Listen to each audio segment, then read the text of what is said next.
Welcome back to the channel, everyone, and today I'm proud to announce a new project, and that is going to be this Santa Cruz Highball C hardtail mountain bike that I picked up about a week ago.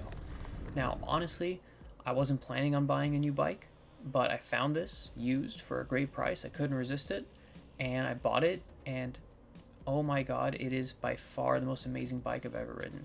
I've been lucky enough to have some really cool bikes over the years, and no bike has really made me just say wow as much as this bike, just with how stiff, how light it is, but also how compliant it is.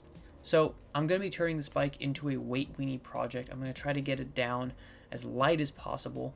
And so the purpose of this video is to just sort of go over what's on the bike currently, my initial review of the bike, having ridden it for about 100 miles so far, as well as my plans for the bike. How am I going to get this bike as light as possible? So I'm going to talk first about my initial reaction, then we'll go over the parts on the bike, and then we'll tell you about the goals for this bike and how we're going to accomplish them.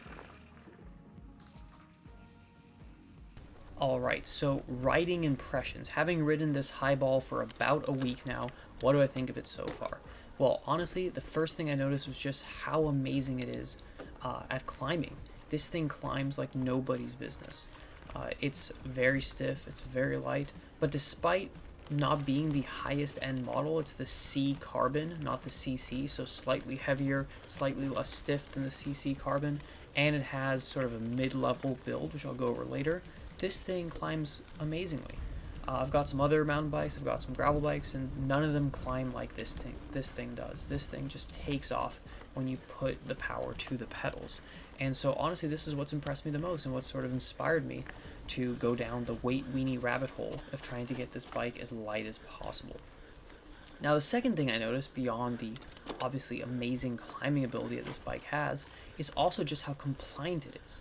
It's a 23-pound hardtail with 100 millimeters of front travel. And despite that, this thing goes downhill extremely well. Now, obviously, it's not, a trail bike or anything like that. It's not a full suspension bike. It's not going to do the things that my Ripmo AF I have, my Ibis Ripmo I have.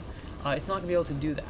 But regardless, for smooth trails, for any kind of light chatter, this thing just soaks it up, and it'll handle anything that you throw at it as long as it's not too chunky. I was very impressed with that as well. I definitely think that Santa Cruz took what they learned from, the Tall Boy and other bikes like that and put it into this Highball. So all in all, I'm extremely impressed with the bike, and I can't wait to get it a little bit lighter.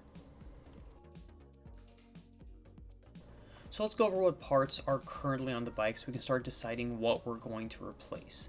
Now, the drivetrain is a SRAM GX Equal 12-speed drivetrain with the 10 to 50 tooth cassette in the rear. Crankset is a Truvativ Stylo 7K with a 32 tooth round chainring. Pedals are Shimano's PDM 520s. The front fork is a Fox 32 Performance with 100 millimeters of travel and a remote lockout. Saddle is a WTB Silverado Pro on a race face next carbon seat post. The handlebars and stem are both race face Aeffect 35 millimeter.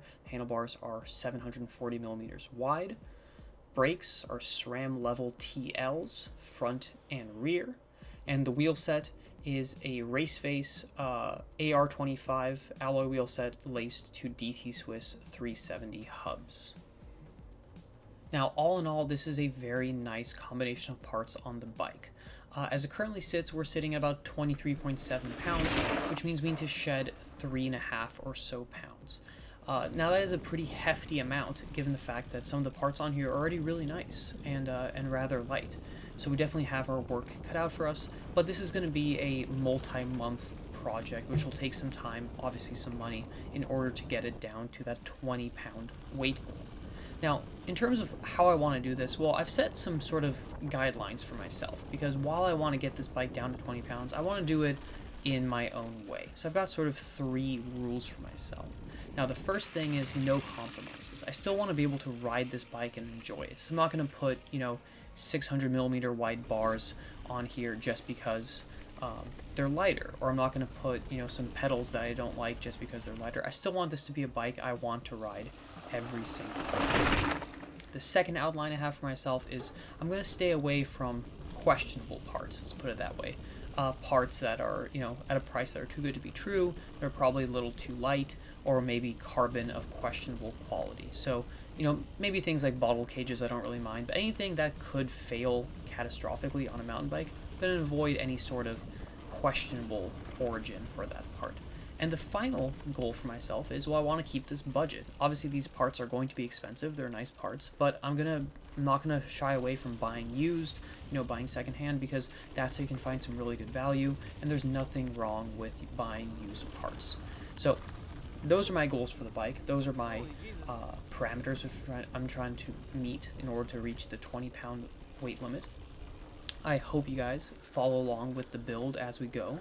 And if you have any suggestions for some parts to change first, why don't you drop a comment in the comments below and let me know what you would change, what parts I should look for.